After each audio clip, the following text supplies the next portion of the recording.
I'll text you. Hey.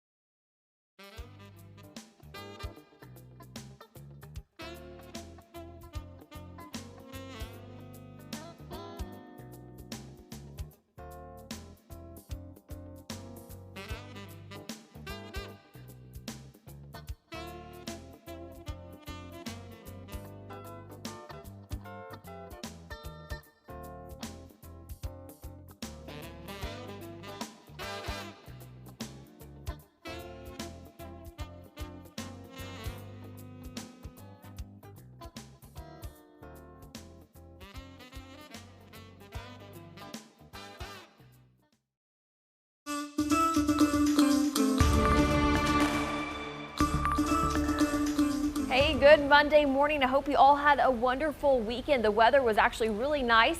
Thank you so much for joining us here on After GMS on Facebook. We have our phones out ready to talk with you this morning. Megan Malaris is joining us at home this morning, and Ed Matthews out in the weather garden as we continue to practice social distancing. Guys, did you enjoy the weather? I know, Megan, you probably went on a walk with baby Christian.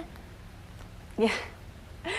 Yeah, that's about all we do these days. We get outside on our daily walk. We look forward to it, and I'm so glad the weather has been nice overall. But Ed, that pollen has been terrible. Hopefully the rain we had this morning took care of some of that. Yeah, maybe that'll help out a little bit. Did some bike riding this weekend. I think that's not going to happen today.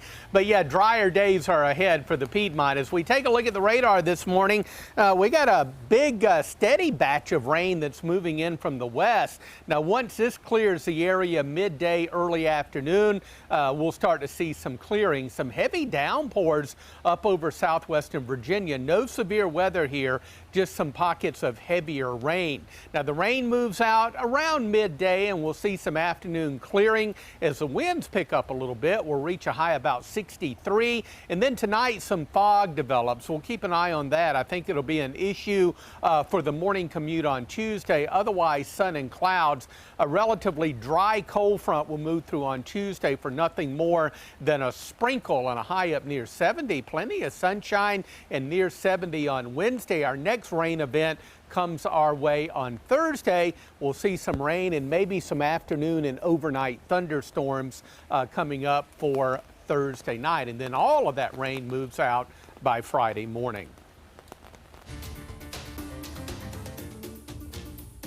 Let's take a look at your morning headlines today. We start with the latest in coronavirus in the state of North Carolina. The battle over reopening the economy is intensifying as state leaders, including ours, are eager to get states back up and running as quickly but as safely as possible. In North Carolina, Governor Roy Cooper says the outbreak is slowing, but says a bigger decline is necessary before he can ease restrictions. Right now, the North Carolina Department of Health and Human Services is reporting 6,493 confirmed cases across the state. 172 people have died, and more than 78,000 tests have been completed. Meanwhile, a group called Reopen North Carolina will protest the governor's stay-at-home order this Tuesday. Last Tuesday, a woman arrested during the protest was charged with violating an executive order. The lawyer for the group says he wants the charge dropped and the governor's office and county commissioners to put it in writing by 2 o'clock this afternoon. Reopen NC is planning to protest the state's stay-at-home order every Tuesday while it continues. Organizers say they plan to exercise social distancing while being outside. Starting today, the Billy Graham Library in Charlotte will reopen its outdoor memorial prayer garden. The staff is adding hand sanitizing stations and limiting the number of people on the property to only 20 at one time. All indoor facilities will remain closed. Also happening across our community, organizers for the human race are lacing up their shoes to help nonprofits in a different way. This is video from last year's race. The virus postponed this year's event until June 20th, but the Volunteer Center of Greensboro still has a goal to raise more than $157,000 for nonprofits. 75 local nonprofits participate in fundraisers, and you can donate right now by going online. You can find all the information at volunteercentertriad.org. And check this out, Earth Day is going virtual. The annual event celebrates protection for the environment, and all week long, the Piedmont Environmental Alliance is hosting Earth Day events you can participate in without ever leaving the house. Normally, the event is at the Winston-Salem Fairgrounds for an Earth Day fair. This year, you can find all the events and videos on the Piedmont Environmental Alliance's Facebook or YouTube pages. Earth Day is this Wednesday, April 22nd. Millions of Americans are out of work due to the coronavirus pandemic, but some businesses are on a hiring surge to keep up with demand. WFMY News 2's Candace Redd has the advice you need to know to successfully job hunt. Even though unemployment is on the rise, some companies are hiring amid the coronavirus pandemic. Amazon is hiring 75,000 workers. That's in addition to the 100,000 the company added over the past month. Amazon ramped up operations as Americans order more online instead of heading to the store. Walmart is also hiring. The company already hired more than 150,000 employees in less than a month. Walmart is looking for 50,000 additional associates. Some of the key roles include cashiers, stockers, personal shoppers, and drivers. Here's a list of other companies hiring right now. CVS Health is hiring for more than 50,000 part-time and full-time positions. Dollar General wants to add up to 50,000 employees by the end of this month. Papa John's is hiring 20,000 workers, and the food kit delivery company called Blue Apron, well, they're hiring as well. If you apply for a job, you might score a virtual interview. If you do, be sure to test your technology and also make sure that you're well prepared and dressed professionally. For more information, all you have to do is visit our website. That's WFMYnews2.com. This morning, the race to reopen the country is on. Both North and South Carolina are expected to reopen public beaches this week, but is this too much too soon? Megan, you asked this on your Facebook page this morning. What were people saying? Yeah, well, overwhelmingly, Stacey, the majority of commenters said that they do not agree with this decision to reopen the beaches. They think that North Carolina beaches at least should stay closed for the foreseeable future until we get a handle on coronavirus. Let's take a look at your comments here. Beth Ross said beaches should not have closed. We can't live like this forever. But Brenda says, yes, open beaches still maintain the 6 feet apart from families. Megan Boggs said, no, we need to wait for this thing to fully die down. This is just asking for people to get sick. Ganell said, no, there is no vaccine for those suffering with COVID-19, and more people getting exposed will put kids at greater risk. Stephanie said, as much as I love the beach, I don't think people will use social distancing, and that will cause a second wave. And Stacey said, nope, let the other states be the volunteer guinea pigs. Well, there are other states that have started trying this. We've seen what happened in Florida this past weekend. People flooded the beaches. I believe the video we saw earlier was from Jacksonville. Clearly, people were not practicing social distancing. And unfortunately, that seems to be what can happen when you have open places like this and nobody to enforce those rules.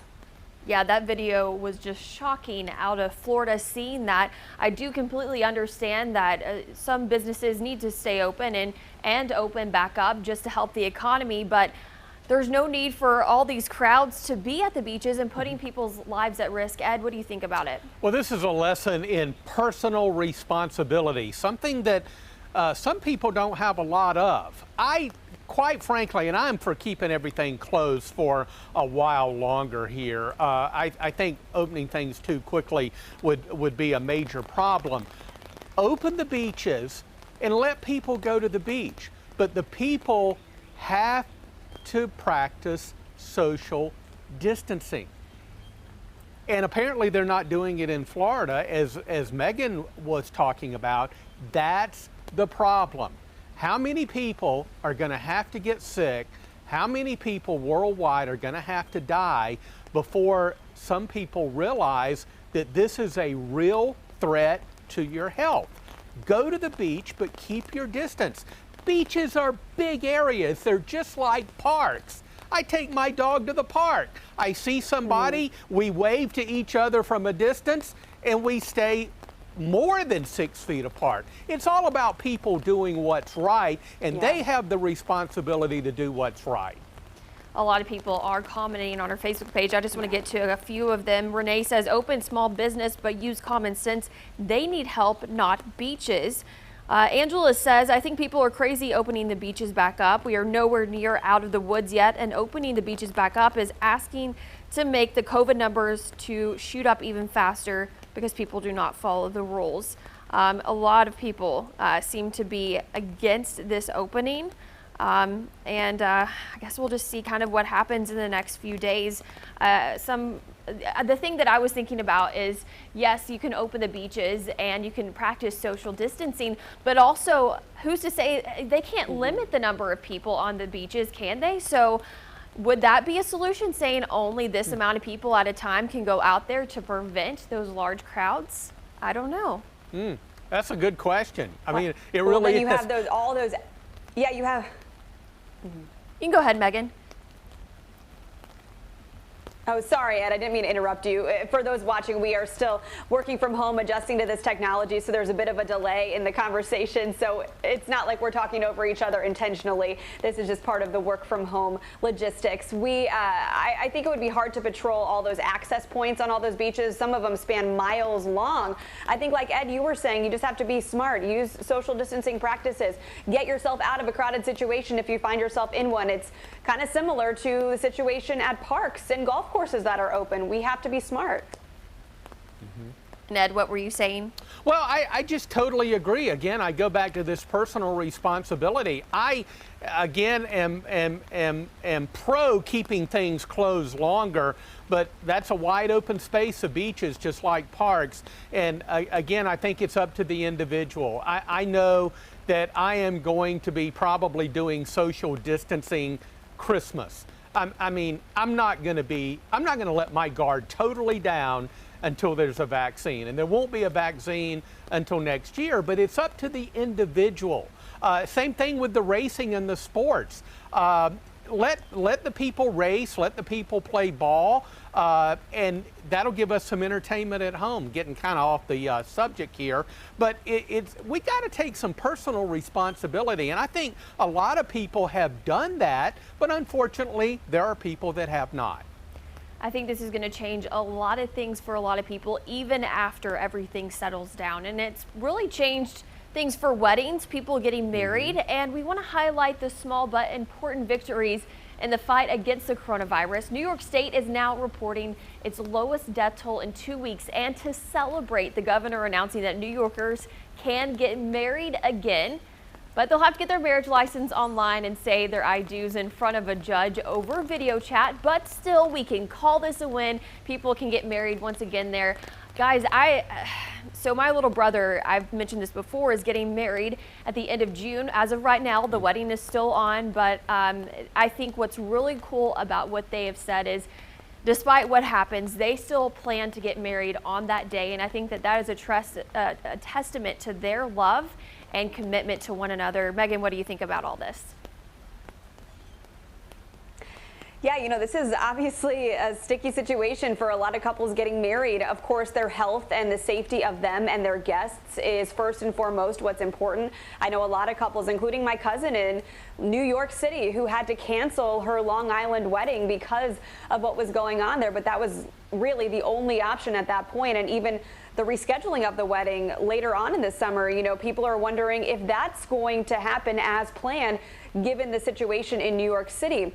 But again, I think this is up to each individual couple. That's great that there's an option. There are people who still want to go ahead and get married and then maybe do a larger reception later. But Stacey, I think this is going to change the wedding industry. People are spending a ton of money on weddings. That's been the trend these recent years. Maybe a situation like this will cause people to take a step back and say, look, maybe simpler is better.